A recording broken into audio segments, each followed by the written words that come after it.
जोहार, नमस्ते, सलाम। मैं सिराज अहमद। आइए जानते हैं आज की झारखंड की ताज़ा खबरें। झारखंड में किसानों के लिए नई कृषि नीतियों पर मंथन जारी।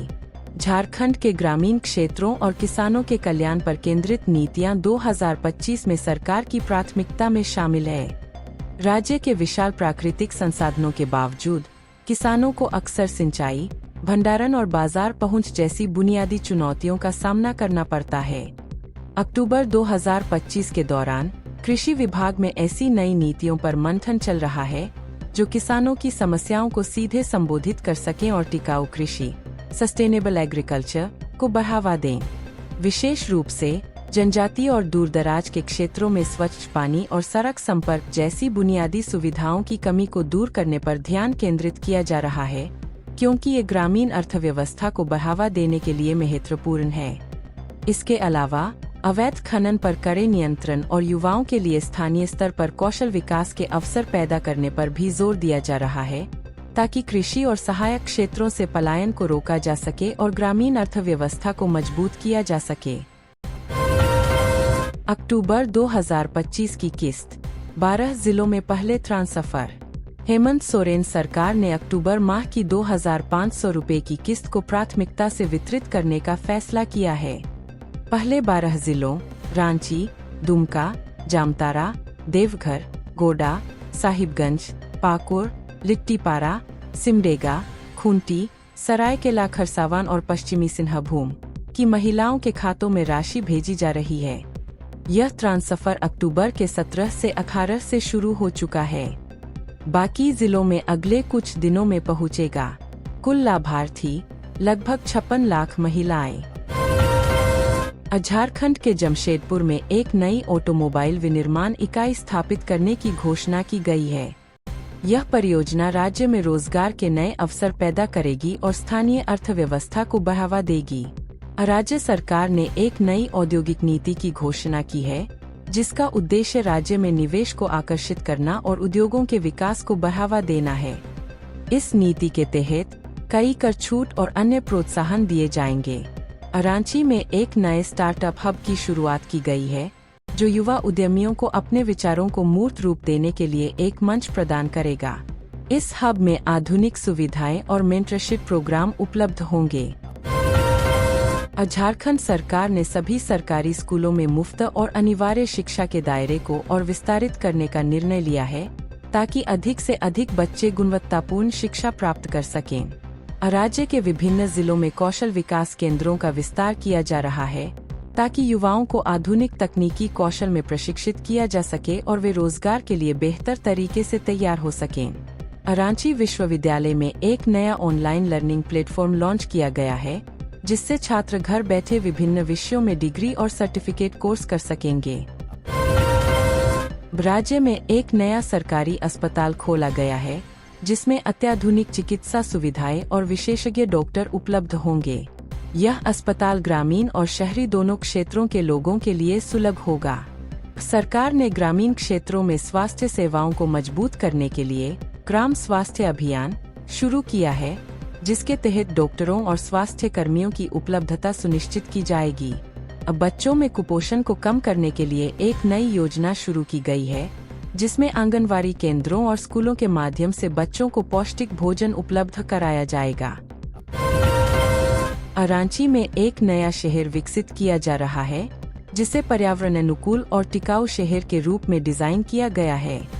इस शहर में हरित क्षेत्र, जल निकायों और ऊर्जा कुशल इमारतों पर ध्यान केंद्रित किया जाएगा।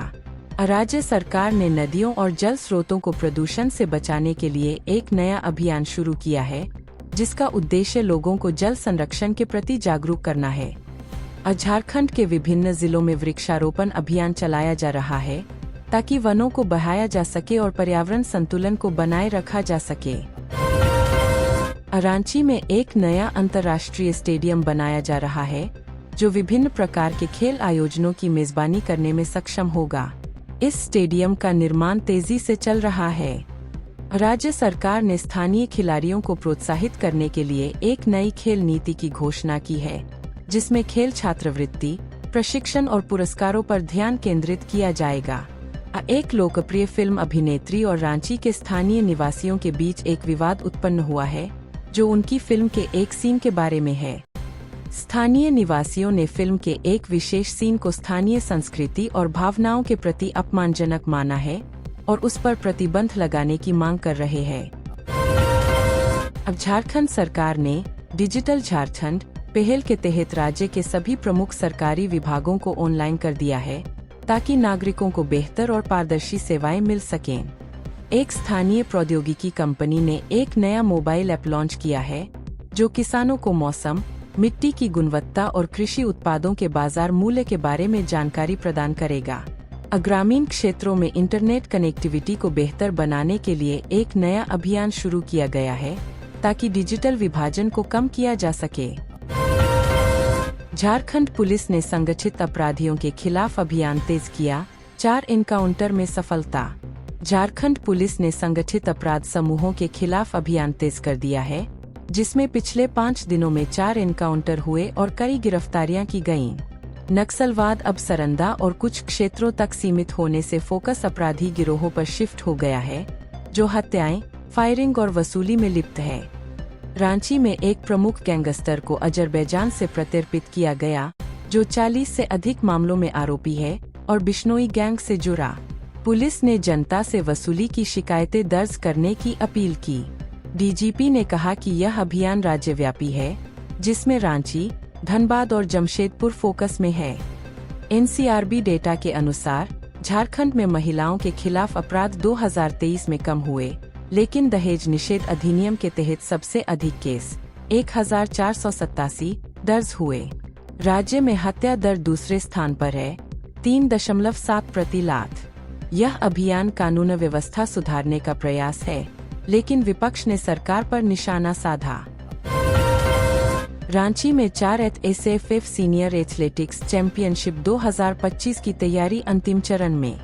रांची के मोरहाबादी मैदान में अक्टूबर के 24 से 26 को होने वाली 4 एसएफएफ सीनियर एथलेटिक्स चैंपियनशिप 2025 की तैयारियां जोरों पर है।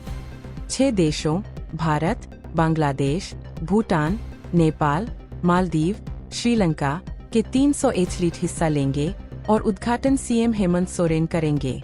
खेल निदेशक शेखर जमुआर ने प्रेस कॉन्फ्रेंस में बताया कि लोगो, मैस्कॉट, डालमा और नागपुरी एंथम लॉन्च हो चुके। बिरसा मुंडा एथलेटिक्स स्टेडियम में इवेंट होगा, जो झारखंड को अंतर्राष्ट्रीय मंच पर लाएगा। खेल मंत्री सुदिव्या कुमार ने कहा कि यह राज्य की खेल क्षमता दिखाएगा। जनवरी 2025 में एसजीएफआई नेशनल स्कूल स्पोर्ट्स भी रांची में होगा। यह आयोजन स्थानीय युवाओं को प्रेरित करेगा, लेकिन बजट और सुरक्षा चुनौतियां हैं।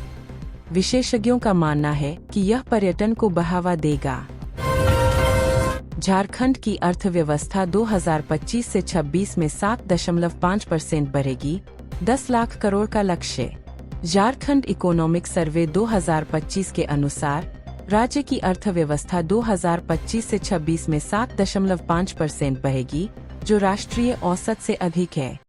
वर्तमान वित्त वर्ष में 6.5% अनुमान। जीएसडीपी 2023 से 24 में 1.64% राष्ट्रीय योगदान। प्रति व्यक्ति आय कम लेकिन कोयला से विविधीकरण। चतरा में आर्थिक विविधीकरण रिपोर्ट जारी, यूएनडीपी के साथ। बजट 2024 से 25 में 10 ट्रिलियन अर्थव्यवस्था का लक्ष्य 2029 से 30 तक। रांची में ट्रेडर्स ने दिवाली पर 60% नुकसान की शिकायत। अवैध कोयला खनन में 8 मजदूर मारे गए। विशेषज्ञों ने एमएसएमई बिल को सराहा। यह विकास राज्य को मजबूत करेगा। स्वच्छ वायु सर्वेक्षण 2025 में रांची की रैंकिंग घटी, 37वें स्थान पर। स्वच्छ वायु सर्वेक्षण 2025 में रांची 32 से 37वें स्थान पर खिसकी, जबकि जमशेदपुर 13 से 30 और धनबाद 34 से 36 पर। सीपीसीबी ने एनसीएपी के तहत 131 शहरों का मूल्यांकन किया। पीएम 10 स्तर और एक्शन प्लान पर फोकस। रांची में वर्ल्ड एनवायरनमेंट डे पर प्लास्टिक फ्री कसम, 1.5 लाख पौधे लगाए। जेबीबी ने जैव विविधता कोर्स लॉन्च, ऑनलाइन 80%। चतरा में कोयला पर निर्भरता से ट्रांजिशन चुनौती। विशेषज्ञों ने प्रदूषण नियंत्रण बढ़ाने को कहा। यह रिपोर्ट राज्य को सतर्क करेगी। टेक्नोवेट फॉर इंडिया में रांची ने स्किल गैप ब्रीच करने पर चर्चा की। रांची में टेक्नोवेट फॉर इंडिया इवेंट में नवाचार, टेक और उद्यमिता पर फोकस। राष्ट्रीय उन्नत मैन्युफैक्चरिंग इंस्टीट्यूट ने स्किल सेतु प्रोजेक्ट से 50,000 जीता, जो टेक से वर्कफोर्स स्किल बढ़ाएगा। मरवाड़ी कॉलेज एआई प्लेटफॉर्म से दूसरा। राहुल प्रसाद ने ग्रामीण झारखंड से बोबल एआई तक का सफर साझा। बिट मेसरा के 35वें दीक्षांत में इसरो चेयरमैन ने डिग्री दी। यह इवेंट राज्य को फ्यूचर रेडी बनाएगा।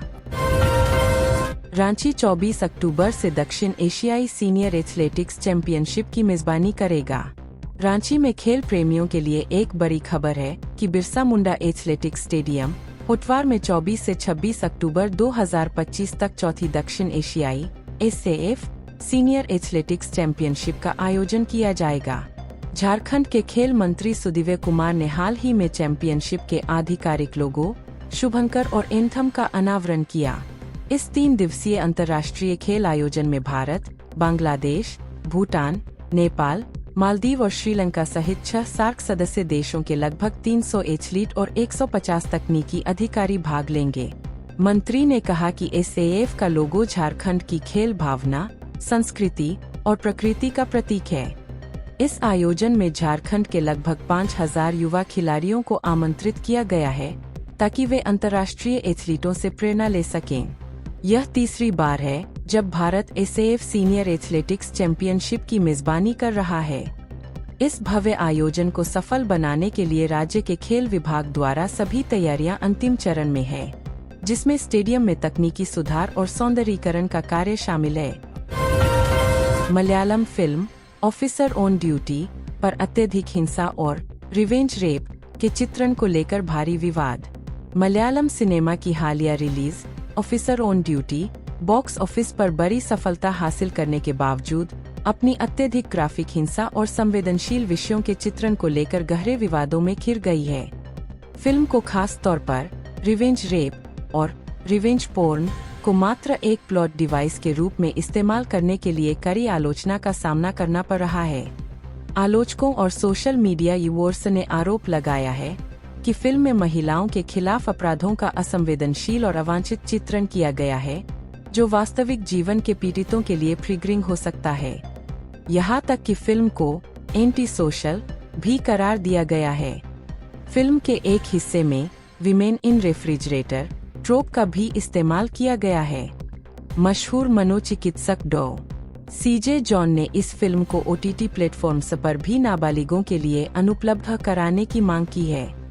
हालांकि बॉक्स ऑफिस कलेक्शन को लेकर भी विवाद है, क्योंकि Kerala film producers association KFPA द्वारा बताए गए आंकड़ों को फिल्म के अभिनेता कुंचाको बोबन ने अशुद्ध बताया है, जिससे वित्तीय पारदर्शिता पर भी सवाल उठे हैं।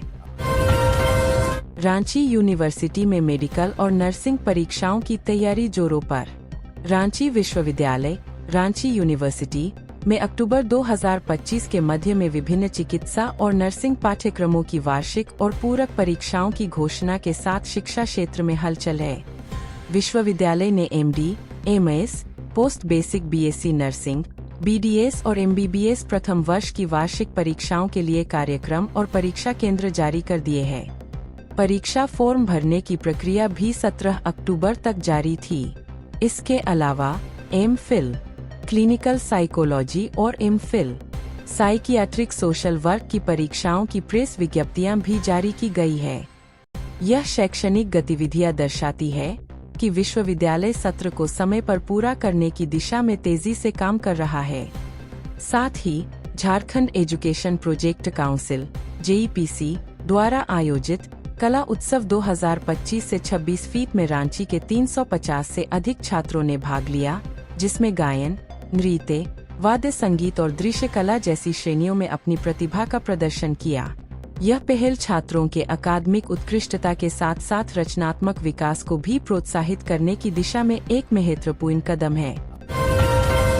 झारखंड में दहेज हत्या की दर देश में सबसे अधिक, कानून प्रवर्तन पर उठे सवाल।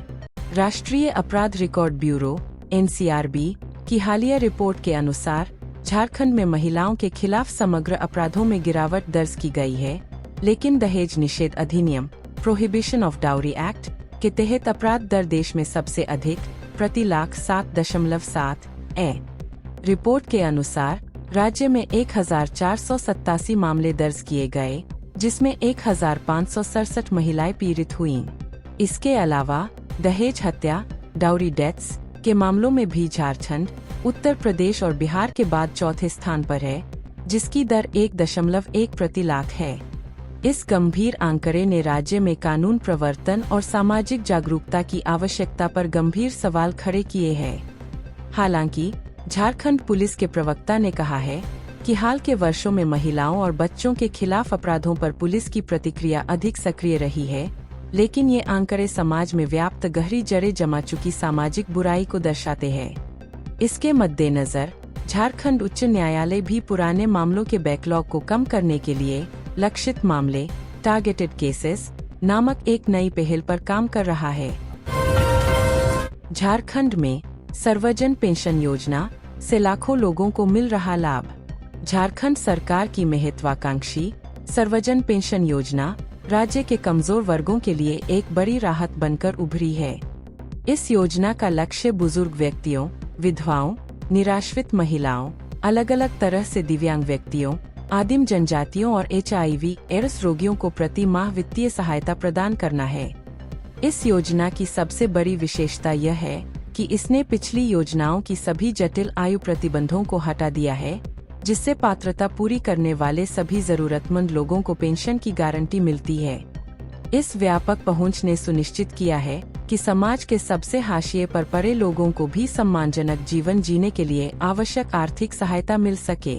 यह योजना मारंग गुम के Jaipal Singh Munda overseas scholarship scheme और मुख्यमंत्री रोजगार सृजन योजना के साथ मिलकर सामाजिक आर्थिक समावेश के लिए सरकार की प्रतिबद्धता को दर्शाती है, जिसका उद्देश्य राज्य के युवाओं और कमजोर समुदायों को सशक्त बनाना है। झारखंड न्यूज़ 24 पे जुड़ने के लिए बहुत बहुत शुक्रिया।